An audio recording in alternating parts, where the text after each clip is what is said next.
everyone, this is a Math 082 video on 3.1.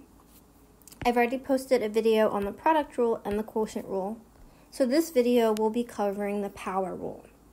As you can see, the textbook lists not one, not two, but 3 different power rules.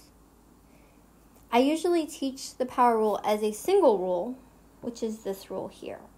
Okay, the other 2 rules are simply extensions of this first rule. So if you're thinking about memorizing things, you really only need to memorize the first 3 rules. Okay, and again, the last 2 rules, which we'll still practice and go over, are extensions of this first rule right here.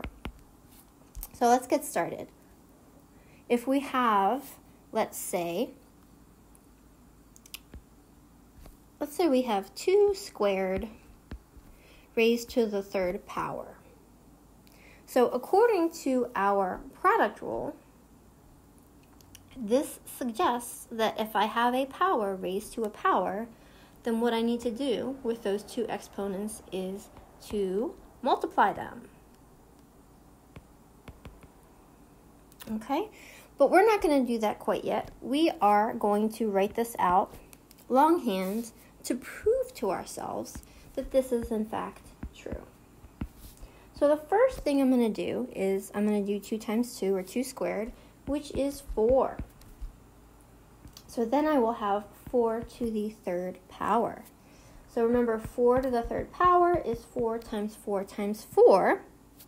Okay, you can use a calculator, whatever you want to do, but that should give you 64.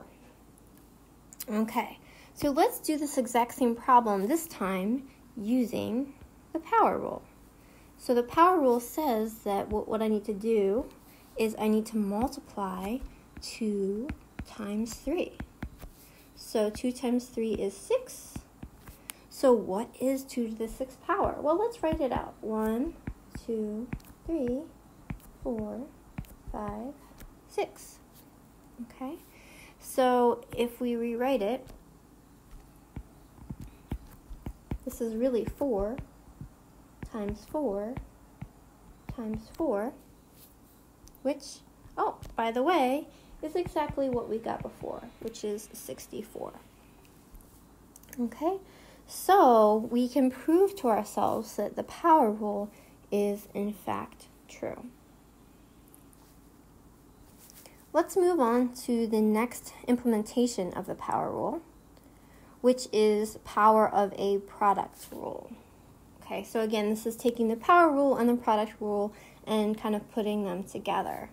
So let's say I have x times y raised to, I don't know, the 3rd power. Okay, so that would be x times y times x times y times x times y. Remember, multiplication is commutative, so you could rewrite it as x times x times x times y times y times y, which is the same as x cubed, y cubed. So you could go through all of that trouble, or you could realize that this is really just the product rule. Remember, there's really a 1 here and a 1 hiding here. Okay, and the product rule says when we have exponents, when we have a power raised to a power, then we need to multiply those exponents together.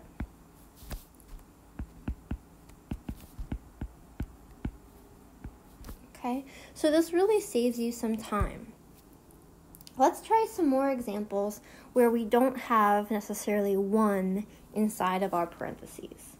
So let's say I have a to the 3rd power, b squared, all raised to the 4th power.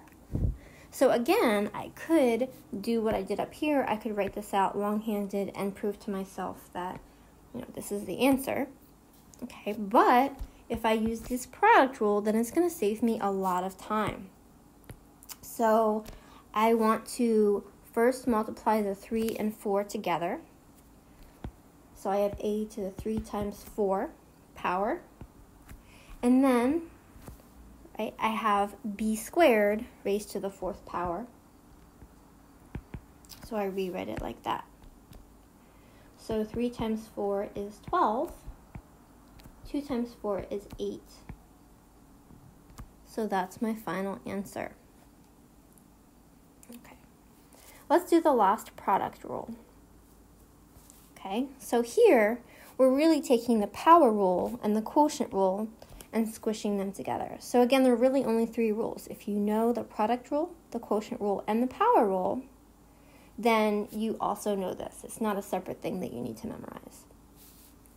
So this simply says that if I have 2 numbers, let's say, I don't know, 2 over 3 raised to the 4th power, that's equal to 2 to the 4th power over 3 to the 4th power. So let's see if we can prove that to ourselves. So remember, anytime I raise something to a power, it's the same as multiplying that thing times itself that many times. So 2/3 to the 4th power just means 2/3 times 2/3 times 2/3 times 2/3.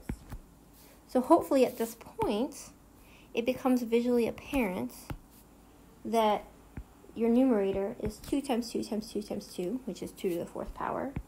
And your denominator down here is 3 to the 4th power. Okay? So let's just throw down an example here and work through it. Okay, so let's say I have x over y to the 5th power. How can I rewrite that? Well, again, that would be x times x times x times x times x over y times y times y times y, which is x to the 5th, over y to the 5th. Okay, so again, you can always write it out longhand, or you can remember this rule. Let's try one example where we actually have exponents inside the parentheses that are not just 1. So let's say that we have a squared over b to the 3rd, all raised to, let's say, the 5th power. Okay, so I can rewrite this. The power rule, remember, says that if I have a power raised to a power, then I multiply those 2 numbers. So I'm going to have a to the 2 times 5, and then I'm going to have b, and then I'm going to have b to the 3 times 5.